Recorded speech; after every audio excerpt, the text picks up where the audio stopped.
man. Well, this kind of brings us to, like, big road trip guy. You traveled a minute. Was this around the time when you had that sacred incident with your family? You're probably around 12 or 13 years old or something like that. No, we're not talking about that. We're not talking We're going to bring that up. No, We're going to bring that up. Let's talk about that a little bit, man. We're going to bring that one up, buddy. Ouch. I can't just laugh. Tell us what happened, man. So, yeah, when I was about 11 or 12 years old.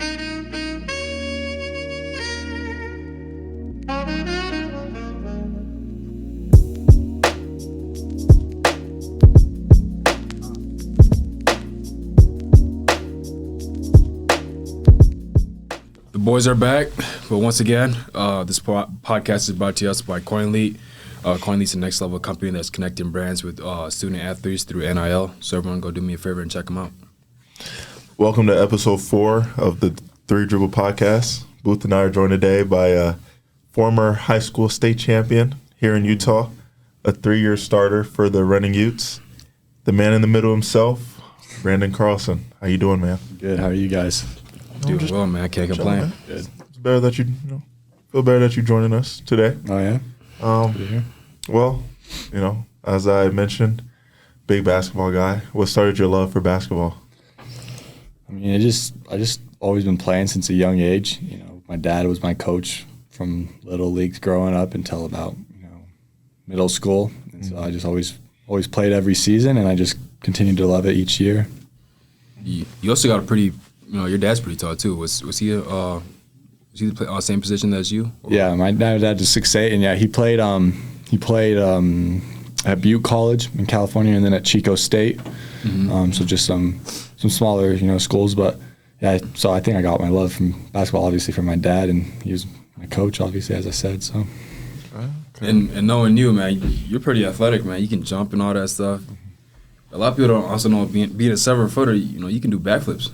Yeah, I can still do a backflip, but I don't pull that out very often now. Just trying to. It's a little party trick. Just a little party trick, here and there to surprise the people. Surprise people and stuff like that. When we win the Pac-12 this year, maybe I'll pull it out. Hey, man. So why did you follow your dream of being a gymnast? I always wanted to. Being a gymnast was something that I got into all these games with ninjas and read reading book with ninjas and stuff, and I'm just I want to be able to do all that stuff, and so I've been being a gymnast is going to help me become a ninja. Mm-hmm. And so I think that was why I wanted to be a gymnast, but then obviously getting to 7 foot is not the best height for being a gymnast. So. Hey, man. Well, go through it. Injuries are a sensitive topic. All of us here have been through our share of them. And, something that we want to talk about a little bit. Me, had surgery on my finger last year. I got chipped tooth when I was, little, the ankle injury. But we want to know about you and skateboards. Skateboarding. So I was also a big skateboarding fan, loved going to the skate park, hitting the ramps, doing some drop-ins, whatever. Mm-hmm. I was never very good, but yeah, when I was probably 6 or 7 years old, maybe. I was just out in the driveway in my home in California when we lived out there, and I was trying to learn how to do an ollie on the skateboard, and I got up a little bit, but the skateboard got out from underneath me, and so I fell back, put my arm back to catch me, and I just felt that thing snap, and I just remember crying, yelling, "Oh, my arm is broken!" My mom come down and she put a towel over it so I couldn't look at it or something like that. So you just saw butterflies, man. Yeah, no, it's not good. I had the same shit too, and I was trying to do a kickflip thing, and I landed on the edge of it. So as soon as I ended, I was bro, face first on the cement, bro. Chipped my tooth and everything, mouth was bleeding, cut open everything, bro. I was bro, I can't do this anymore, bro. I thought I was Tony Hawk or something for a second. I know, I thought I was always good at that, but I just got into skateboarding because the neighbor across the street, he was in high school or something, but he was really good, always out there doing it. So I was I'm gonna get there. I'm gonna get to that. So I kind of quit. When I was skateboarding, it was because of the video games. Oh yeah, Tony Hawk's Pro. Yeah, I always play that Tony Hawk Pro Skater 4, man. Just bro. That's what I'm saying. use the cheat codes, get all the characters and stuff. Man. You remember the little kickflip things that I used to have one of those too? The tech decks. Yeah, I used to play those in class, bro. Just sitting there, just. I could never like. I could just do an ollie, bro. I couldn't do nothing else. I don't know how people were so crazy with it, man. Those things were fun, bro. Like we got through the skateboarding part of it. What about the window wells? The window. Oh, I mean, yeah. I think the only story I have a window well is. Well, I have 2 stories of window wells. One's for me and one's for my sister, though. But I mean, we moved into our house here in Utah where my parents live right now, and like the backyard and like was when we moved in, nothing was done. Like the basement's not finished, the yard doesn't have grass, and just a whole bunch of weeds and rocks. And so we were out there, like just doing yard work, pulling weeds. And my brothers and I were playing around. And there was something that went down into the basement window well, and so I was. How it is there was a little like ledge to it, so it wasn't just flat, and then to the basement window there was like a little lift to it, and so I put one hand on to just kind of jump over and go down, but as I jumped my feet got stuck on it, and so as I jumped over, it was kind of like a door hinge, and my feet got stuck and my hand was, and I just flipped over and smacked my head right into it. And I just remember screaming like, "Someone help, get me out of here right now!" And when I came up, I had a huge goose egg already, all black and blue. Got me out of doing the yard work for the rest of the day, though. So you was going through it as a kid, man. Yeah, man. I was maybe want to take a. I don't really have yo-yos anymore. Yeah, I don't think so. But I just want to take a yo-yo out. You have a thing with yo-yos too? Yeah, I have a thing with yo-yos. I got a lot of talents that a lot of people don't know about, but when yo-yos is one of them. I love doing some tricks with the yo-yos. We had a guy at our high school who was really good with that, and so we found out like all these like the pros use these yo-yos called like unresponsive yo-yos. So when you like you can get like the $2 ones from like wherever, and you throw them down and you pull up and it'll just come right back. But with like these unresponsive ones, they're like metal, and they're like 2 pounds or a pound maybe, and you just throw it down and it'll spin for like 2-3 minutes straight, and you try pulling it up and it won't come up, so you have to like do a little trick to get it to come up each time.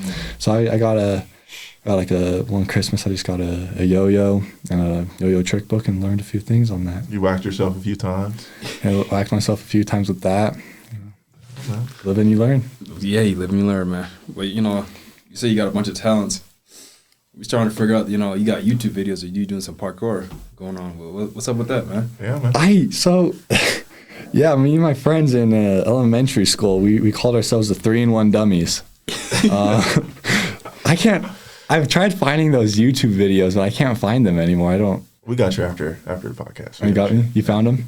Yeah, I can't. What were you guys doing? Running up buildings? Yeah, so it was just me and my friends. We kind of thought of ourselves as little like daredevils and stuff like that. And it was back in the time when like in 2009 or 10 when like parkour was big. People were watching the videos all the time, and so I was part of my gymnast phase as well.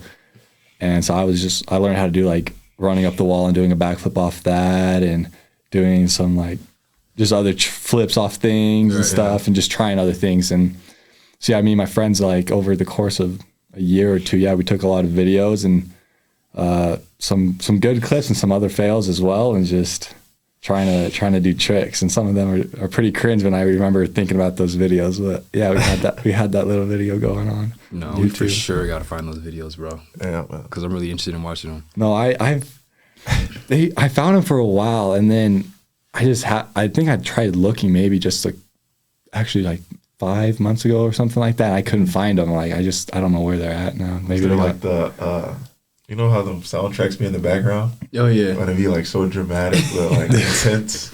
Yeah, no, there was that. It was a pretty. You could tell some little middle schoolers did the video, but it was fun times. Did you think like climbing the roof helped that? Like whenever you would be mad at your babysitter? Oh my god! Yeah, no, I can't even remember why I did that, but yeah, I guess I was mad. We were there. You were there? Yeah, you were there? Booth and I were there. Oh, you want to tell a story then? We was there, bro. Tell the story, man. Always there. You was always getting mad at her, man. Oh, yeah? She want to let you climb all those roofs and all that, but man. Well, this kind of brings us to like, big road trip guy. And you traveled a minute. Was this around the time when you had that sacred incident with your family? You're probably around 12 or 13 years old or something like that. No, we're not talking about that. We're not talking. We're gonna bring that up. No, We're gonna bring that up. Let's talk about that a little bit, man. We're gonna bring that one up, buddy. I can't. Ouch! I can't just laugh. Tell us what happened, man. So, yeah, when I was about 11 or 12 years old, my family, every summer we'd go back to, because I was born in California, lived there till I was about 9. All my family was from there, a bunch of friends. Right. And so every summer when we moved out here, we would head back for 2 weeks, go visit my grandparents and go see some friends that we grew up with. And so, yeah, probably about 12 when when we were driving back. You have bathroom breaks along the way. How that goes, Yeah. And we were somewhere in Nevada, and along this long stretch of road, there's nothing in this part. Like for 3 hours, like there's maybe a small gas station here or there. And I'm like sitting there waiting. We've been on the trip for maybe 4 or 5 hours at this point. I'm just like, I really gotta go like take a dump right now. And so we're going. I tell my dad, when's the next place? Like, I really got to go. And he's like, maybe 30. My dad's like, 30 minutes, and we'll be there. I'm like, all right, okay. And so we just continue. We're still driving, and it's like 20 minutes past, and it's like, I'm like, I really got to go, like, pull over to the side of the road or something. My dad's like, no, you're going to be just fine. Like, hold it a bit longer. Like, we're almost to the gas station. And my dad, I'm like, it's getting bad. Like, I'm trying to let some farts slip by, but I'm like, if I do that, I'm just gonna. Yeah. So it's coming. It's dangerous over there. It was not going well. So I'm trying to let those slide by, but it's not like anytime I do, I'm like, oh, I'm about to poop in my pants. And so my dad exits off the highway, and as we're literally pulling in to the gas station, I try to let one slide by, and everything came out with it right in the backseat of the car. And so it starts smelling bad in the car and stuff, and I'm just like, dang, huggies. Yeah, so I needed that. I needed some diapers on that. Hey, and so Huggies, if you're watching this, we got somebody for you. I know I had to get that all cleaned up, get some new pants and some underwear for the rest of the trip. But I was just. My dad was about 2 minutes too late, so. You too grown to be doing that, man. You gotta hold it in. Yeah, did you eat something beforehand? I don't know what it was. It's just I couldn't hold it. And I never had that problem before any other time since then. So I guess it was just a 12-year-old me kind of thing. It reminds me, like, you ever been in class, bro, and like you got to fart, and you think it's gonna come out like quiet as hell, and then you just let one rip, bro. It's just loud, bro. You be like, damn, bro. That's when you start blaming other people. So you be looking around like, hey, bro. Or you just try to ignore it too, and then everyone just looks at you because you're not looking around too. That's just bad, man. It's bad, bro. But you did mention, your family, and obviously you're a big family guy. So tell us a little bit about them, about your family. About my family? Well, so first off, I'm married, to Maddie Carlson, Maddie Wolf. She's in law school right now at the U, doing great there. She just actually placed top 15% in the law school for the last semester, so that's a big accomplishment for her. Hey man, shout out Maddie if you're watching this. Yeah. Shout out to Maddie. Right. Yeah, she's great. And then I have a twin brother as well. Most people don't know that, but he's nothing. We're not really anything alike. He's only 6 foot. Which, 6 foot's not short or anything like that, but compared to 7 feet. But it's a big difference when you're 6 foot and you're 7 foot. Yeah, exactly. Yeah, that's huge. So he's the shortest one of all the brothers. So it's my twin brother, Hayden, and then I have another brother named Ethan, and then another brother who's Devin, and then a sister named Lexi. I think I just saw on Twitter, one of your brothers just commit somewhere? No, so he didn't commit anywhere, but he just got an offer from SWAC Community College, Southwestern Oregon Community College. So yeah, so no, he's a good player. He's a senior right now in high school. So that's dope. Okay, still got Tom. Yeah, he still has Tom. But I was one of the ones that didn't know you had a twin brother. Okay, yeah. And my little brother and sister, they're twins. So, you got any stories about him? Like with me and him, like just any. I don't know. You probably got some dirt that you want to ask about that. We do have some dirt. All right, then ask that. Just, talk to us a little bit about his wedding. What about his wedding? Let me help you out, man. Let me help you out. Let me help you out, man. Oh, you talking about the ceremony? I was his best man in the wedding. Oh, sorry. I was his best man in the wedding, and during the ceremony, the groom walks up first with his mom, and then the bridesmaids and groomsmen will walk up next. And so I came up the line, and then finally his bride walked up, and then they had, after that, they had the what's it called, the ring bearer, the one a little kid coming up with the rings. Okay, yeah. And anyway, then he gave it to me, so I'm holding it's a little pillow, and it has the 2 wedding bands tied onto it.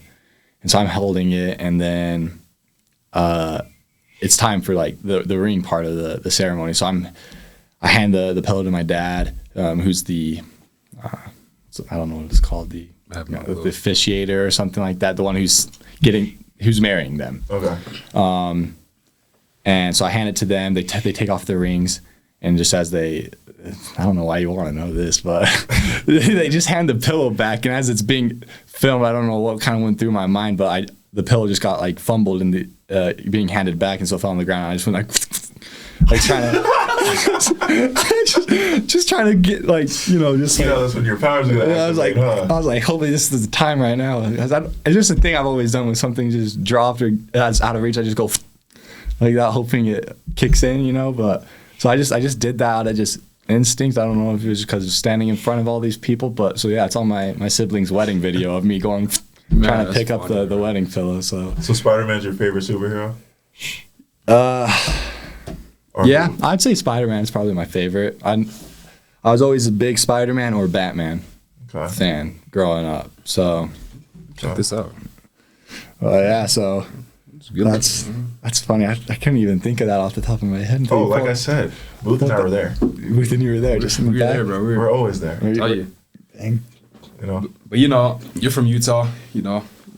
Born and raised here, I'm assuming. Yeah. Well, born in California. Born in Cali, raised in Utah. And were you a Ute fan growing up?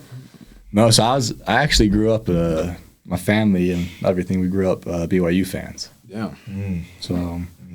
Commercial break. Commercial break. We need that.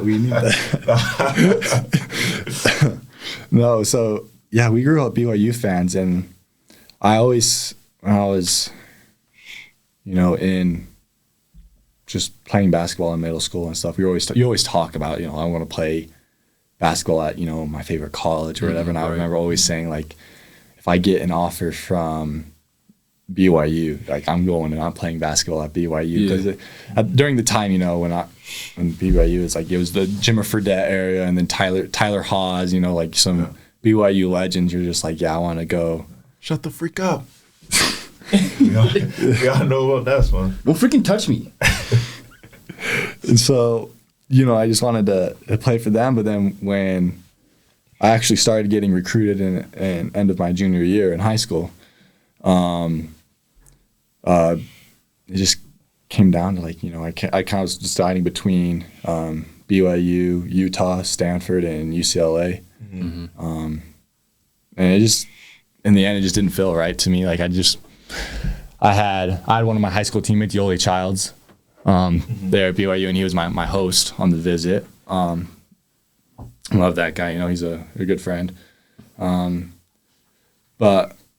yeah, in the end, even though I loved BYU, and I was kind of didn't have any hatred towards the U or anything like that when I was a BYU fan growing up. Right, huh? It just wasn't feeling right at the time, and at the time, Utah was the one that was feeling the best for me for my options. And so when it came to committing, I was when I called up the coaches and were hey, I'm not coming here. I was BYU was a pretty hard one to call and be yeah, sorry, and then I'm not coming. But I remember actually coming up to the U one time, and with the old coaching staff with Coach Tommy Connor and Coach Ruskoviak, I just had my keys.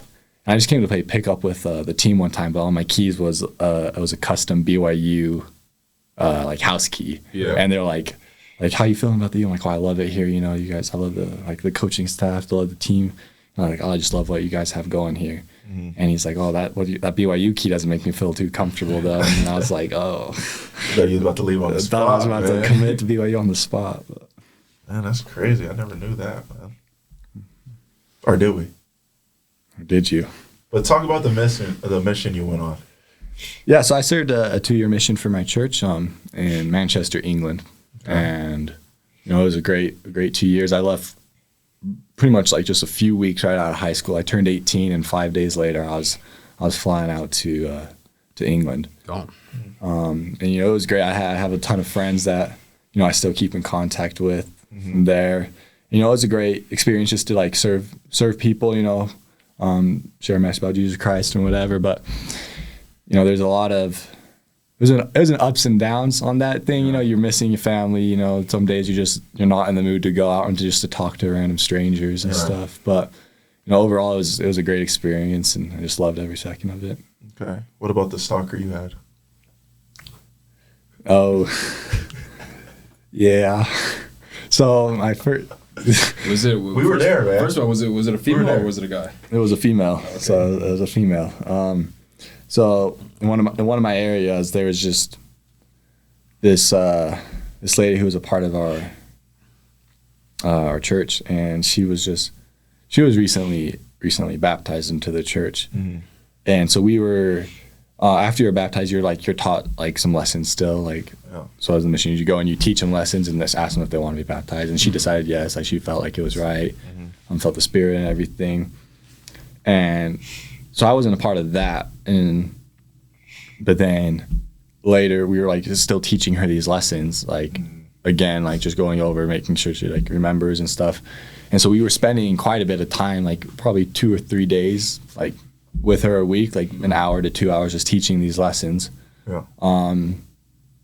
And it just started getting like out of hand. Like she would give us rides back to our apartment and stuff after the lessons or whatever.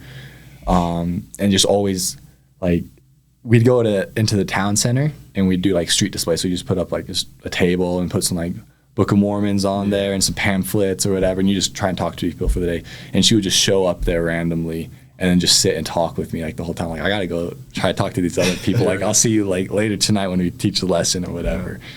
And it happened quite a few times. And then one time she just showed up outside of our apartment. Her car, I just look out and I'm like, why is her car outside? Like, what the heck? And then we get a call from, and I'm like, what the heck? Like, maybe it's just some identical car, you know? Yeah. And so, but then like 10 minutes later, we get a call from her and she's like, hey, I need to talk to you. And I was like, all right. And so me and my companion, we went downstairs and we just talked to her, and it was like, nothing, like no big deal. It was just a normal conversation, just like about like the day or whatever. But I was like, and she would show up or just like would bring us food randomly. And I was like, okay, that's kind of nice. But I was like, we can't spend all this time with you now. And then she started getting like annoyed and stuff when we're like, sorry, like we can't, we got other things to do. Yeah. And so I just like, our mission president, I called him like, hey, this girl is just like, won't leave me alone now at this point, and some stuff. And so she just like, she would like call me every day and like just show up just randomly throughout the day to just like hang out with me and my companion and stuff. So anyway, I changed areas like the next transfer immediately, but yeah. You got to get them out of there, man. Yeah. She got some feelings. But no, I know like for me, like even when we just have an off day and we play the next day, I feel like kind of rusty. I don't know if y'all feel the same way, but you know, coming off a mission and coming back home and playing basketball again, how did you feel? I was out of shape. I think that was the biggest thing. I was like, I'd play basketball maybe. In one of my areas, the church had like a full court hoop. So, and one of my companions, he was actually 6'9" as well. Okay. So we were the twin towers of the mission, just walking 7 foot and 6'9" people walking around. So, and he was a basketball player. Went to Olympus High School, Elder McConkey. And so we'd go and we'd play like every single morning. So I had a good like 6 weeks where I was playing basketball a lot. Okay. But that was about it. And then other than that, it was probably once a month maybe. Oh. But yeah, so coming home, I was I was out of shape, you know, just I was all right, like skill wise still. Like I was getting back into that faster, but just out of shape for sure. Just legs were tired all the day, and like I know Booth was there. Booth was there right when I got back off my mission, so he knows how it was for me, and Jackson Brenchley who did as well. But yeah, I was a little rusty. When you're in that situation, is it like say like you get done with your day, right? Mm-hmm. Can you just like never randomly just go outside and start running around the block a few times, or like or there's things you can't do? I mean, so it's like you're on a pretty like tight schedule on the mission. So you're supposed to wake up at 6:30 each day, work out for half an hour, and then you do like plan for your day, and then you have like a little study. Like you study for an hour, like read your scriptures and stuff like that. Prepare for lessons that you may be teaching that day to people who are interested. And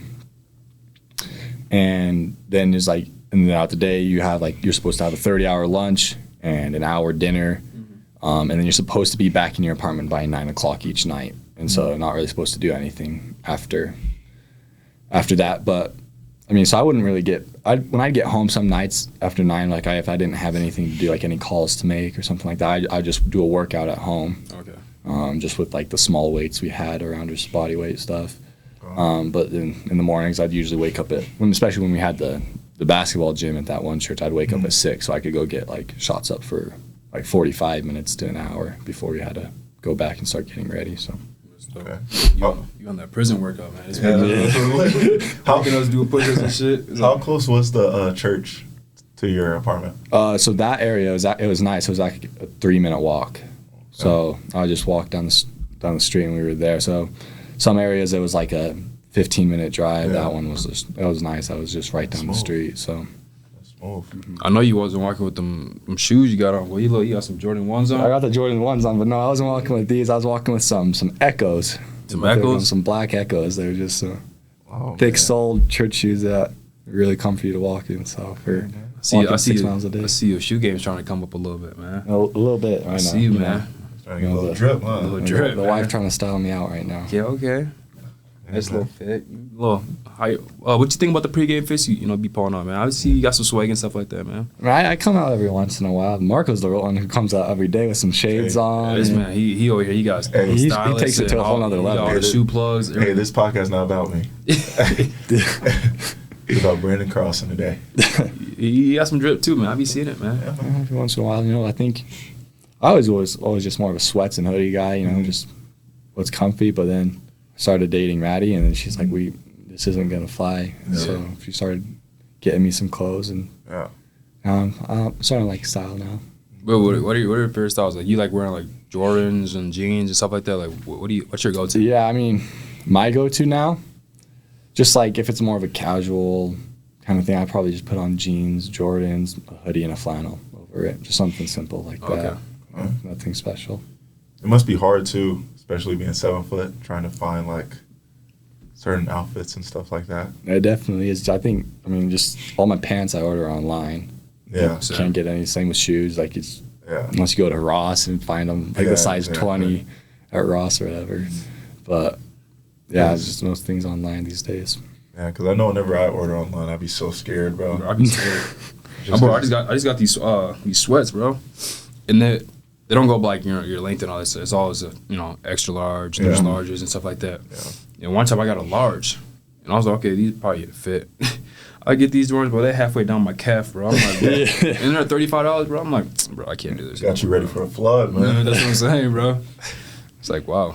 No, that's crazy though. But forget the rip. The ripstick. Talk to us about that, man. You guys are. This isn't even that interesting of a story. Just tell us the story, man. It's a part of you, man. It's part of you, man. It's a part of me. All right. So it was during quarantine. I was over at my family's house, and it was supposed to be like the meteor shower that night that was happening or something like that. So we were just outside laying on the grass, and I can't even remember why we were telling the story, but I was just telling a story about how when I first moved to Utah, there's a neighbor down the street, and like the ripsticks, those two-wheeled like skateboards that you just like go back and forth on with your feet. And I wanted to get one, and I was just explaining a story about how this neighbor down the street was telling me like, oh, don't tell your parents it's only this much money and stuff. So anyway, I was just trying to explain this story to my parents about how I hid something that I was proud that my parents were never going to find. But I was including like the ripstick, and they were so confused on the story. And I was like, all right, just forget the ripstick. And so then they were like so confused because I gave like a whole 10-minute speech about this ripstick, and then I just told them forget about it. So wait, so did you get the ripstick? I ended up getting a ripstick, but I mean the story was just. So it was just. I'm a bad storyteller, is what it is. Do you remember the story? A little bit, yeah. Like I probably can't tell. I'm going to do the same thing though. I'm going to tell you guys to forget the ripstick. Is ripstick one of those things you? I think it's the one where it's like in the wheels. It's like so it's two wheels and it has like that bar in the center. And there's 2 feet, and you just move your feet back and forth. I'm good at those, bro. No, those are fun. We're gonna pay attention. Okay, we're gonna understand. You want to try and understand the story? Yes, all right. Yes. So we just moved to Utah, as I said. Neighbor down the street, they got a ripstick, and I was like, so I'm 9 at the time, and I'm like, how much are these? Like, I want my parents to buy me one, and she's like, it's like, I don't know what they said, we'll just say $80 or whatever it was, and so I go back to my parents, I'm like, it's $80 like for this ripstick, and they're like, I don't believe you, like, I don't know why they said this, but like, we need it in writing. That it's $80, and I'm like, I'm not gonna go down the street and ask this person to write down $80 for a ripstick. And so I'm just like, I just tore a piece of paper off in my home and I wrote $80 on it. And then next thing I knew, I was like, I took the paper that I didn't write on, and I flushed it down the toilet because I was just like, they're gonna find this piece of. I can't leave no evidence. Yes, exactly. And so. Anyway, I remember going and I showed them, like, they like, you just wrote this. Like, I'm sure if we looked around the house, we could find this piece of paper right now. And I'm like, no, you couldn't. If you looked, you could not find this piece of paper. I flushed it. Like, you're not finding it anywhere. So, like, thinking, like, I outsmarted my parents right there. And so, anyway, that's when I was, like, told my parents, like, forget the ripstick. Like, focus on this right now of, like, I hid the paper. Like, you can't find that. Right. So that's funny. Forget the ripstick, man. Forget the ripstick, man. But BC, man, tell the fans who are watching, man, something they may not know about you, man, or something we don't know about you. Tell us something. Well, you guys know I play guitar? Didn't know that. I didn't know that. So yeah, that's one thing. I love playing the guitar. I've been playing since about junior year in high school. Got an acoustic and an electric that I just play when I get home some days for practices. Just get on there and shred for a bit. Do you freestyle, or do you have like any songs that you? I mean, I kind of just do my own thing sometimes. Like, I'll just get on and just try and, like, make up some stuff. But as well, I also just like going on YouTube and I just watch some videos of some songs and learn how to play it. So. Okay. Can you also give us one summer hobby like you like to do? A summer hobby? Yeah. I mean, I like camping, hiking, something like that. That is fun. So, yeah. That's what I like to do too, man. Yeah. I mean, I feel like you do a lot of things, BC, except sing. I do not sing. That is one thing I do not do. I'm tone deaf when it comes to singing. I'll be here you sing in the locker room and we in the shower and stuff like that. I don't be singing. That's not you? Not me. Hold on, what you mean by that? I'll be hearing someone sing in the locker room, bro. So you hitting the high pitch? That's not me hitting the high pitch. Man, I'm gonna find out who it is though. I find it out, but it's not me. I will not sing. I will not sing. But BC, man, you got some fans out there. What is one piece of advice that you'd like to give to your fans out there? Or just anyone watching?